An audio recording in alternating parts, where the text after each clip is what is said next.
నెలల తరబడి ఎన్ని మందులు వాడినా మీ మోకాల నొప్పులు తగ్గట్లేదా? ప్రాణ పెయిన్ క్లినిక్ లో అత్యాధునిక చికిత్స.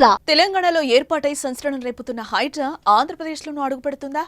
సినీ దిగ్గజం అక్కినేని నాగేశ్వరరావుకు చెందిన కన్వెన్షన్ సెంటర్ కూల్చివేతతో 2 తెలుగు రాష్ట్రాలు ఉలిక్కిపడేలా చేసిన హైడ్రా ఏపీలో అవసరమైతే తప్పదంటూ కూటమి నేతల కామెంట్స్ కాకరేపుతున్నాయి.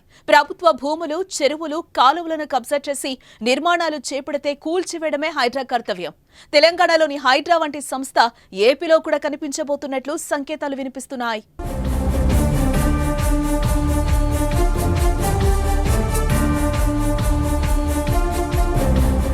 వైసీపీ ప్రభుత్వ హయాంలో అక్రమార్కులు ఆక్రమించిన భూములను స్వచ్ఛందంగా అప్పగించారని మంత్రి నారాయణ హెచ్చరించారు.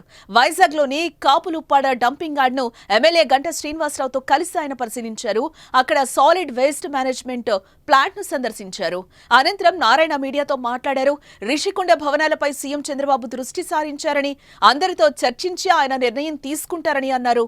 ప్రభుత్వ స్థలాలు, పార్క్ ఆక్రమణలను వదిలిపెట్టకపోతే ఆంధ్రప్రదేశ్లో కూడా హైడ్రా తరహాలో ఓ సంస్థను ఏర్పాటు చేయాల్సి ఉంటుందని హెచ్చరించారు ఆయన. ఇతర దేశాలు సాలిడ్ వేస్ట్ మేనేజ్మెంట్ నిర్వహణలో దుర్వాసన లేదు. అదే విధానంపై అధ్యయనం చేసి ఇక్కడ అమలు చేస్తాం. గత 5 ఏళ్లలో ఒక్క మంత్రి కూడా ఈ ప్లాంట్ కు రాలేదు. 2023లో 450 కోట్ల నిధులొస్తే వాటిని పక్కదారి పట్టించారు. సీఎం చంద్రబాబు చొరవ తీసుకుని ఆ డబ్బు మున్సిపల్ శాఖకిచ్చారు. వచ్చే నెల నాటికి టీడీఆర్ కుంభకోణాలపై స్పష్టత వస్తుంది.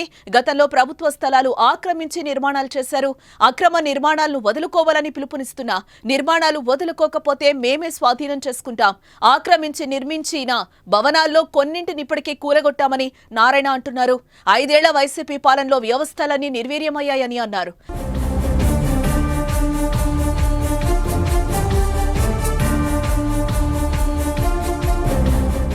అప్పటి సీఎం జగన్ ఇంటిని వదిలి బయటకు వచ్చేవారు కాదని, దీంతో ఎమ్మెల్యేలు, మంత్రులు వాళ్ల ఇష్టానుసారంగా వ్యవహరించారని ధ్వజమెత్తారాయన. సెప్టెంబర్ 13న మరో 75 అన్నా క్యాంటీన్లు ప్రారంభిస్తామని మంత్రి వెల్లడించారు. ఈ సందర్భంగా విశాఖలో పార్కును ఆక్రమించి నిర్మాణాలు చేశారని గంటా శ్రీనివాసరావు అంటున్నారు. అక్రమ నిర్మాణాలు చేపడితే హైడ్రా తరహాలో చర్యలు మొదలు పెట్టాల్సి ఉంటుందన్నారు.